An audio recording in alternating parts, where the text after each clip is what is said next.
Movie के शुरू में हम एक गैंगस्टर को देखते हैं जिसका नाम मिकी कोहेन है और वो लॉस एंजलिस में रहता है। इस गैंगस्टर ने दो आदमियों को पकड़ लिया था जो इसे समझौता करने के लिए शिकागो से आए थे। उन्होंने मिकी कोहेन से कहा कि तुम लॉस एंजलिस में धंधा करो और हमें शिकागो में करने दो, लेकिन मिकी कोहेन एक बहुत बड़ा गैंगस्टर बनना चाहता था। इसलिए मिकी कोहेन एक आदमी को वहीं पर खत्म कर देता है और दूसरे आदमी से कहता है कि तुम अपने बॉस से जाकर के कह देना कि बहुत जल्द मिकी शिकागो पर कब्जा करने वाला है। मिकी कोहेन इतना खतरनाक आदमी था कि पूरे लॉस एंजलिस के लोग इसके नाम से कांपते थे और कोई भी इसके खिलाफ गवाही देने की हिम्मत नहीं करता था। फिर सीन चेंज होता है और हम एक लड़की को देखते हैं जिसके पास एक लड़का आता है और उसे कहता है कि हम एक मूवी का ऑडिशन ले रहे हैं जिसके लिए आपको ट्राई करना चाहिए। वो लड़की उस लड़के के साथ जाने के लिए तैयार हो जाती है। वहीं पर एक ऑफिसर जिसका नाम जॉन है वो इनकी बातों को सुन रहा था और उसे उस लड़के पर शक हो रहा था, इसलिए जॉन उनका पीछा करता है और वो लड़का उस लड़की को एक अपार्टमेंट में ले जाता है जहाँ पर पहले से ही कई आदमी मौजूद थे। अब वो आदमी उस लड़की का रेप करने की कोशिश करते हैं, तभी उनके दरवाजे की बेल बजती है और वो लड़का एक चाकू लेकर के उस दरवाजे को खोलने के लिए जाता है और जैसे ही वो दरवाजे को खोलता है सामने वो ऑफिसर जॉन खड़ा था। जॉन अंदर आकर के उन सब की धुलाई करना शुरू कर देता है और इतना मारता है कि उन सबको अधमरा कर देता है और फिर अरेस्ट कर लेता है। असल में ये गैंगस्टर मिकी कोहेन के आदमी थे। अब जॉन का ऑफिसर जॉन पर गुस्सा करता है कि तुम्हें मिकी कोहेन से दूर रहना चाहिए, लेकिन थोड़ी ही देर बाद उन सब आदमियों की जमानत हो जाती है और एक वकील उन्हें छुड़ा करके ले जाता है। अब यहाँ पर हम एक और ऑफिसर को देखते हैं जिसका नाम जेरी है। असल में ये जॉन का खास दोस्त है। जेरी जॉन को समझाता है कि अगर तुम्हें जिंदा रहना है तो मिकी कोहेन से दूर रहना होगा और उसके किसी भी मामले से अपने आप को दूर रखना होगा। अब यहाँ से जॉन अपने घर जाता है जहाँ पर उसकी वाइफ भी जॉन से नाराज हो रही थी।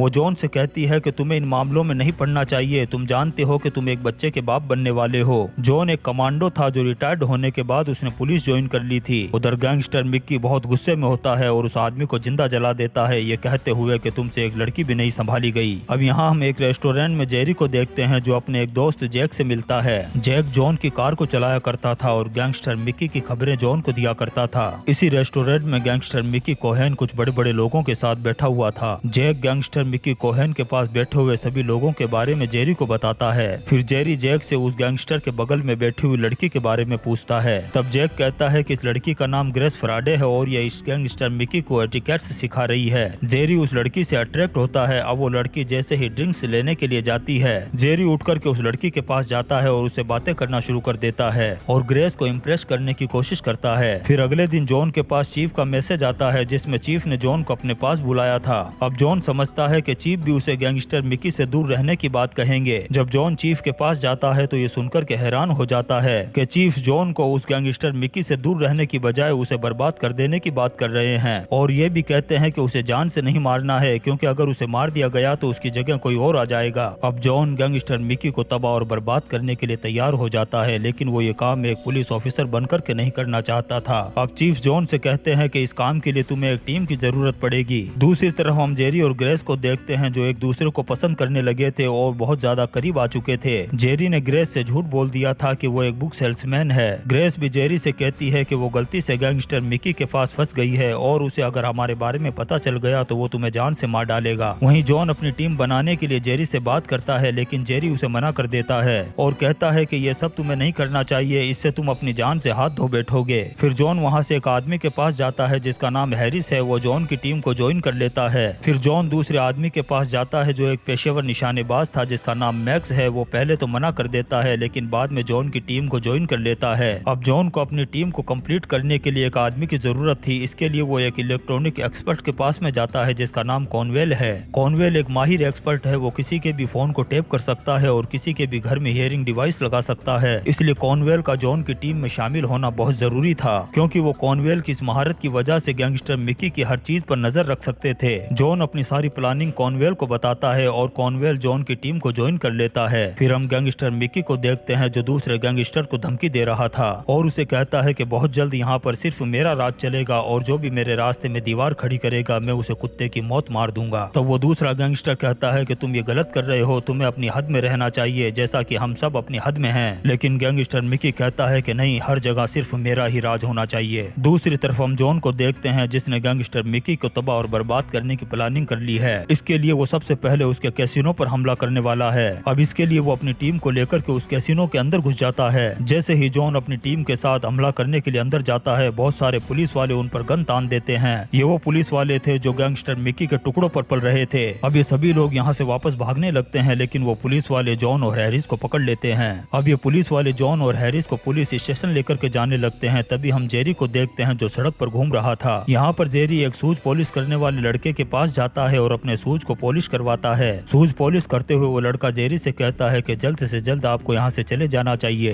क्योंकि यहाँ पर गैंगस्टर मिकी अपने दुश्मन का खात्मा करने वाला है ताकि वो यहाँ का बेताज बादशाह बन सके। तब जेरी उस लड़के को कुछ पैसे देकर के कहता है कि सबसे पहले तो तुम्हें ही यहाँ से चले जाना चाहिए। तभी यहाँ पर गैंगस्टर मिकी के आदमी आकर के अंधाधुंध गोलियां चलाना शुरू कर देते हैं और इसी अंधाधुंध गोलीबारी में गैंगस्टर मिकी का वो दुश्मन गैंगस्टर मारा जाता है, लेकिन उस शूज पॉलिश करने वाले लड़के को भी एक गोली आकर के लग जाती है। अब जेरी भाग करके उस लड़के के पास आता है और उसे संभालता है, लेकिन वो लड़का जेरी की बाहों में दम तोड़ देता है। इस लड़के की मौत से जेरी को इतना खतरनाक गुस्सा आता है कि वो अपनी गन निकालता है और गैंगस्टर मिकी के एक एक आदमियों को गोली मारकर उनका खात्मा कर देता है। लेकिन अभी भी जेरी का गुस्सा ठंडा नहीं हुआ था। अब वो उस रेस्टोरेंट में जाता है जहाँ पर वो गैंगस्टर मिकी रहता है। अब वो उस रेस्टोरेंट में जाकर गैंगस्टर मिकी का दी एंड करने वाला था। तभी उसके सामने जैक आ जाता है और कहता है कि तुम पागल हो, ये क्या कर रहे हो? यहाँ पर चारों तरफ उसके आदमी मौजूद हैं, अभी एक सेकंड में वो तुम्हारा खात्मा कर देंगे। उधर पुलिस स्टेशन में जॉन और हैरिस को पुलिस वालों ने लॉकअप में डाल दिया है। अब जॉन की टीम के साथी भी वहीं पर मौजूद थे। वो जॉन और हैरिस को छुड़ाने की कोशिश करते हैं, लेकिन वो अंदर नहीं जा पाते। वहीं पर जेरी भी मौजूद था। वो पुलिस स्टेशन जाता है और पुलिस वालों से कहता है कि मैं गैंगस्टर मिकी का आदमी हूँ और इन दोनों को लेने के लिए आया हूँ। अब जेरी इन दोनों को लेकर के यहाँ से जाने वाला ही होता है, तभी गैंगस्टर मिकी के आदमी आ जाते हैं। अब यहाँ पर इनके बीच जबरदस्त गोलीबारी होती है। इसी बीच जेरी जॉन और हैरिस को लेकर के यहाँ से निकल जाता है और वो जॉन से कहता है कि मैं भी तुम्हारी टीम में शामिल होना चाहता हूँ। दूसरी तरफ हम गैंगस्टर मिकी को देखते हैं जो एक नई प्लानिंग कर रहा था टेलीफोन लाइन बिछाने की, ताकि लोग घर बैठे हुए गैम्बलिंग कर सकें, ताकि पुलिस को इसका पता न चल सके और लोग घर बैठे हुए जुआ खेल सके। वो लोगों को जुए का आदी बनाना चाहता था।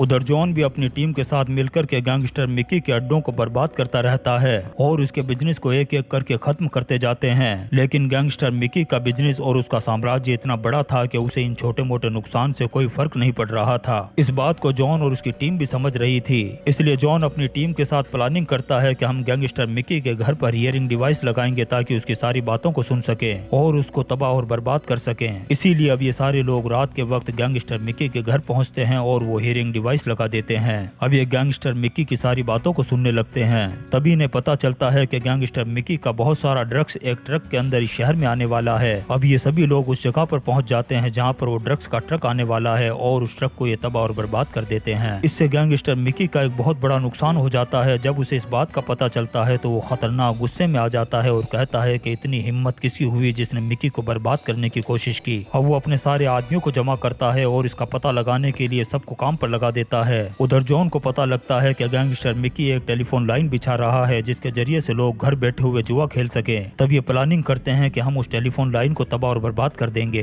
तब कोलवेन कहता है कि इस टेलीफोन लाइन को तबाह करने के लिए हमें हेडक्वार्टर में धमाका करना होगा। अब कोलवेन हेडक्वार्टर का पता लगाने के लिए मैप में देखता है और उसे पता चल जाता है कि यह हेडक्वार्टर एक बार के बेसमेंट में बना हुआ है। अब ये सभी उस बार में जाते हैं और वहाँ से उस हेडक्वार्टर में जाकर के एक एक करके सारी चीजों को तबाह और बर्बाद करना शुरू कर देते हैं। तभी इन्हें वहाँ पर बहुत सारा केस दिखाई देता है। ये उसको भी आग लगा देते हैं। जब इस बात का गैंगस्टर मिकी को पता चलता है तो वो पागलों की तरह हो जाता है और कहता है कि आखिर ये कौन है जो मुझे बर्बाद करने में लगा हुआ है। गैंगस्टर मिकी को इस बात का भी पता चल जाता है कि कोई तो हमारी बातों को सुन रहा है, क्योंकि हम जो भी करने वाले होते हैं वो पहले से उन्हें पता चल जाता है। ग्रेस इन बातों को सुन लेती है और वो यहाँ से भाग जाती है। अब गैंगस्टर मिकी अपने पूरे घर की तलाशी लेना शुरू करता है और आखिर में उसे वो हियरिंग डिवाइस मिल जाता है जिसके जरिए से जॉन और उसकी टीम को गैंगस्टर मिकी की सारी बातों का पता चल रहा था। उधर ग्रेस भी जेरी के पास पहुंच जाती है और उसे सारी बातें बता देती है। तब जेरी ग्रेस को बता देता है कि मैं एक पुलिस ऑफिसर हूं। तब ग्रेस जेरी से कहती है कि मुझे शहर से बाहर जाना है। तब जेरी उसे जैक के पास में लेकर के जाता है और उसे उसकी हिफाजत करने के लिए कहता है,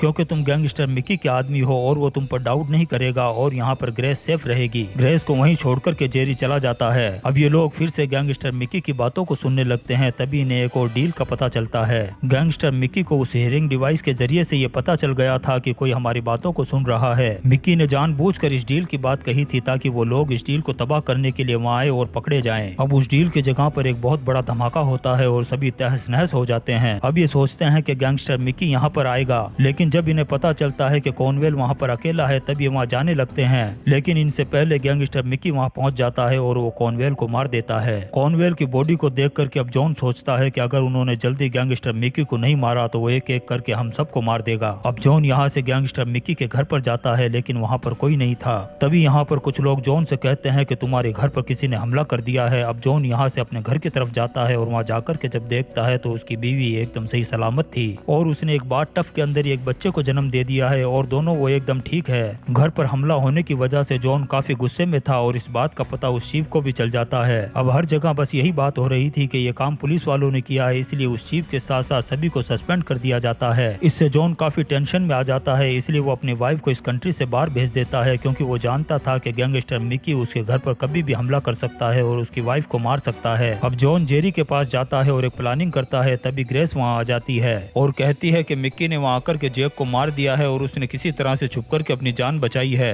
अब ग्रेस जेरी से कहती है कि मैं कोर्ट में मिकी के खिलाफ गवाही दूंगी क्योंकि मैंने खुद उसे जैक को गोली मारते हुए देखा है। ये सुनकर के जॉन जेरी से कहता है कि हम रात 12 बजे बाद सस्पेंड होंगे, तब तक हम ऑन ड्यूटी पर हैं और इस टाइम के अंदर हम मिकी को अरेस्ट कर सकते हैं। अब यहाँ से ये मिकी के एक आदमी के पास जाते हैं और उसे मिकी के बारे में पूछते हैं। अपनी जान बचाने के लिए वो आदमी मिकी का पता बता देता है। अब ये उस होटल में जाते हैं जहाँ पर मिकी था। वहाँ पर जाकर के ये देखते हैं कि हर तरफ मिकी की सिक्योरिटी लगी हुई है। अब जॉन और जेरी के पास सिर्फ रात के 12 बजे तक का टाइम था और उन्हें इस टाइम के अंदर ही सब कुछ करना था, इसलिए जॉन और उसकी टीम मिकी के आदमियों पर अंधाधुंध गोलियां चलाना शुरू कर देती है और उसके बहुत सारे आदमियों को मार देती है। अब गैंगस्टर मिकी को लगता है कि आज पुलिस वाले उसे अरेस्ट कर लेंगे, इसलिए वो इस कंट्री को छोड़ने की प्लानिंग करता है। इसलिए वो गोलियां चलाता हुआ बाहर आता है और एक गोली मैक्स को लग जाती है। अब ये सभी लोग मैक्स को देखते हैं। तभी मौका देख करके गैंगस्टर मिकी वहाँ से भागने लगता है। जॉन उसे देख लेता है और उसकी गाड़ी के पीछे लटक जाता है और उसके ड्राइवर को मारने लगता है। तभी गाड़ी किसी चीज से टकरा जाती है और रुक जाती है। अब उस गाड़ी में से एक आदमी बाहर निकलकर जॉन को मारने ही वाला होता है। तभी मैक्स को देखते हैं जो जख्मी हालत में उस आदमी पर निशाना लगाता है और उसे मौत के घाट उतार देता है और वहीं मैक्स भी मर जाता है। तभी जॉन मिकी पर गन तान देता है। तब मिकी उसे उकसाता है कि अगर हिम्मत है तो मुझसे फाइट करके देखो। अब दोनों में जबरदस्त फाइट शुरू हो जाती है। अब मिकी जो एक बॉक्सर रह चुका था वो जॉन को बहुत बुरी तरीके से मारता है। थोड़ी देर मार खाने के बाद जॉन टूट पड़ता है मिकी पर क्योंकि वो भी एक रिटायर्ड कमांडो रह चुका था। वो गैंगस्टर मिकी को इस तरीके से मारता है कि उसकी हड्डियां फसलें सारी तोड़ देता है। अब देखते देखते वहाँ पर बहुत सारे लोग जमा हो जाते हैं और न्यूज और मीडिया वाले भी वहाँ पर आ जाते हैं।